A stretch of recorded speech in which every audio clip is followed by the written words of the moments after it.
class. Today's subject is Hindi literature. Students, Hindi literature में हमारा periodic test first का syllabus complete हो गया है. आज हम इसका रिवीजन स्टार्ट करेंगे. तो स्टूडेंट्स, आपको अपने टेस्ट के लिए पेन पेपर टेस्ट के पाठों को ही तैयार करना है. इन्हीं से आपसे प्रश्न पूछे जाएंगे. तो हमारा पेन पेपर टेस्ट का पहला पार्ट है पार्ट 1 देश हमारा. तो आज हम इसी पार्ट का रिवीजन करेंगे. तो स्टूडेंट्स, देश हमारा यह एक कविता है और इस कविता में कवि ने हमारे देश के प्राकृतिक सौंदर्य का वर्णन किया है. तो आइए अब हम इस कविता का एक बार फिर से अर्थ समझते हैं. सबसे सुंदर सबसे प्यारा देश हमारा, ऊंचा पर्वत राज हिमालय, पहने हिम का ताज हिमालय, कंचन नदियां दूध की धारा देश हमारा. धवल हिमालय का यह प्रांगण, गंगा नित धोती है आंगन, मेघ बरसते रस की धारा देश हमारा. इन पंक्तियों में कवि कहता है कि हमारा देश सबसे सुंदर है, सबसे प्यारा है और हमारे देश में जो पर्वतों का राजा हिमालय है वह अपने सिर पर बर्फ का मुकुट धारण किए हुए है तथा हमारे देश में सोने के समान नदियां निरंतर अपनी धारा को प्रवाहित करती रहती हैं. इसके आगे कवि कहता है कि यह जो सफेद हिमालय का आंगन है उसे गंगा नित अपने जल से धोती है तथा हमारे देश में बादल अपनी रस की वर्षा निरंतर करते रहते हैं, यानी वह बरसात हमेशा हमारे देश में करते रहते हैं. लहरें आ चरणों को धोती, बिखराती लाला कर मोती, सिर धुनता है सागर खारा देश हमारा. मलय पवन करता है वंदन, अंग राग करता ले चंदन, राग पराग सुरभि की धारा देश हमारा. इन पंक्तियों में कवि कहता है कि जो सागर है वह अपने अंदर रहने वाले मोतियों को हमारे देश के चरणों में लाकर बिखरा देता है, यानी जब वह अपनी लहरों के द्वारा हमारे देश के चरणों को धोता है तो अपने अंदर के मोतियों को उनके चरणों पर बिखेर देता है. इसके आगे कवि कहता है कि मलय पर्वत से टकराकर हवा हमारे देश की निरंतर वंदना करती है तथा हमारे देश में प्रेम और रस की सुगंध की धारा निरंतर बहती रहती है.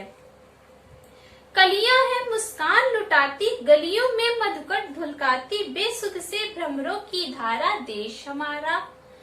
इस धरती की अजब कहानी, फूल फलों ऋतुओं की रानी, देवों का नंदन वनहारा देश हमारा.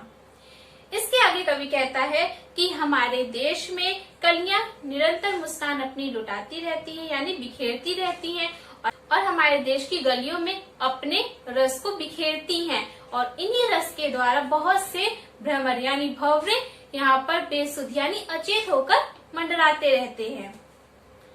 इसके आगे कवि कहता है कि हमारे देश की अलग ही कहानी है, एकदम अनोखी कहानी है, क्योंकि हमारे देश में फूल और फल की एक ऋतु आती है, वसंत ऋतु, जिसके सौंदर्य के सामने देवताओं का जो नंदनवन है वह भी फीका लगता है. यह भारत की है फुलवारी, हमको है प्राणों से प्यारी, पशु पक्षी सबको है प्यारा देश हमारा. एक देश में रहने वालों आओ सबको गले लगा लो, हम सब एक एक किनारा देश हमारा. तो इसके आगे कवि कहता है कि यह जो हमारी भारत की फुलवारी यानी जो बगीचा है यह हमें अपने प्राणों से भी प्यारा है और यह सिर्फ हमें ही नहीं, यहाँ पर रहने वाले मनुष्यों पशु पक्षियों सभी को बहुत ही प्यारा है. इसके आगे कवि कहता है कि जब हम सब एक ही देश में रहते हैं तो हमारा नारा भी एक ही होना चाहिए और यह कि यह देश हमारा है. यानी कविता के अंत में कवि भारतवासियों को एकता में रहने के लिए कहता है. तो स्टूडेंट्स, यह थी हमारी कविता. आई होप आपको यह कविता अच्छे से समझ में आ गई होगी, इसका अर्थ आपको समझ में आ गया होगा. तो स्टूडेंट्स, आपको इस कविता को पढ़ना है, इसके अर्थ को समझना है एंड आपको इस पाठ के सभी शब्दार्थ, बहुविकल्पीय प्रश्न यानी इस पाठ में जो भी अभ्यास प्रश्न दिए गए हैं उन्हें अच्छे से तैयार करना है. तो स्टूडेंट्स, हमारा शब्दार्थ है, एक बार आइए हम इस शब्दार्थ को भी रिवाइज कर लेते हैं. कंचन, कंचन का अर्थ होता है सोना. धवल, धवल का अर्थ होता है सफेद. प्रांगण, आंगन. मलय, एक पर्वत का नाम. पवन, हवा. अंगराग, उपटन. राग, प्रेम. पराग, रस. सुरभि, सुगंध. भ्रमर, शब्दार्थ को जानने के बाद इसके बाद नेक्स्ट अभ्यास प्रश्न है आपका बहुविकल्पीय प्रश्न, मौखिक प्रश्न. तो इन्हें आप खुद से रिवाइज करिएगा. मैं आपको यहाँ पर लिखित प्रश्नों के उत्तर एक बार फिर से रिवाइज करवा रही हूँ। तो लिखित प्रश्नों में हमारा पहला प्रश्न है, पर्वतराज हिमालय से मिलने वाले 2 लाभ लिखिए।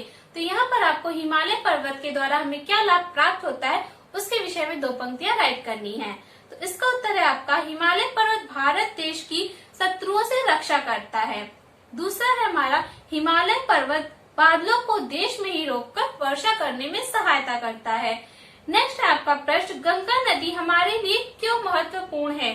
तो गंगा नदी का हमारे जीवन में क्या योगदान है, वह हमारे लिए क्या महत्व रखती है, इसके बारे में आपको बताना है। तो गंगा नदी सांस्कृतिक तथा प्राकृतिक दोनों दृष्टि से हमारे लिए बहुत ही महत्वपूर्ण है। इसके द्वारा यानी गंगा जी के जल के द्वारा मत्स्य उद्योग, मत्स्य मीन्स होता है मछली, मछली पालन इसके जल के द्वारा किया जाता है तथा इसके जल के द्वारा कृषि में भी हमें बहुत ही सहायता प्राप्त होती है। नेक्स्ट है आपका तीसरा, भारत के दक्षिण में क्या है। तो भारत के दक्षिण में हमारा हिंद महासागर है। नेक्स्ट है आपका चौथा प्रश्न, देवताओं का नंदनवन भी हमारे देश से कैसे कम है। तो इस प्रश्न का उत्तर है, वसंत ऋतु में हमारे देश का प्राकृतिक सौंदर्य अत्यंत मनमोहक होता है, यानी बहुत ही प्रिय होता है। इसी प्राकृतिक सौंदर्य के कारण जो देवताओं का नंदनवन है वह भी हमारे देश से कम है। नेक्स्ट है आपका पांचवा प्रश्न, हमारे देश की सबसे बड़ी विशेषता क्या है। तो इस प्रश्न का उत्तर है, हमारे देश की सबसे बड़ी विशेषता यह है कि यहाँ विभिन्न धर्मों तथा विभिन्न जातियों के लोग एक साथ मिलकर रहते हैं। ऐसा किसी देश में भी नहीं है। यही हमारे देश की सबसे बड़ी विशेषता है जो सिर्फ दूसरे देशों से अलग करती है। तो स्टूडेंट्स, ये थे हमारे लिखित प्रश्नों के उत्तर। आई होप आपको अच्छे से समझ में आ गया होगा।